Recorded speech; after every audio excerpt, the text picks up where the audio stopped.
Pre prevenciu úrazu je veľmi dôležité bezbariérové prostredie. V prvom rade by na zemi nemali byť žiadne prahy, ktoré by mohli spôsobiť zakopnutie a pád.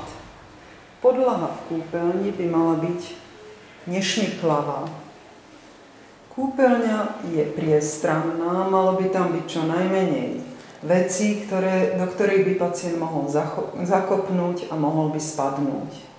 Vedľa toalety by malo byť madlo, tak ako tu, ktoré slúži pacientovi na to, aby sa mohol chytiť, keď si na toaletu sadá alebo stavia.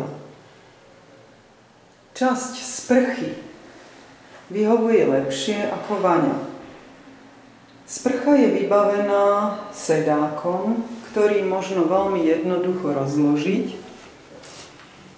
aby pacient, ktorý nedokáže dlhšiu dobu stáť, si mohol sadnúť a aby tu bol prístup zo všetkých strán, čo je zjednodušená pomoc zo strany toho opatrovateľa. Takisto časť sprchy je vybavená madlami, ktoré slúžia na pomoc pri vstávaní alebo sadaní.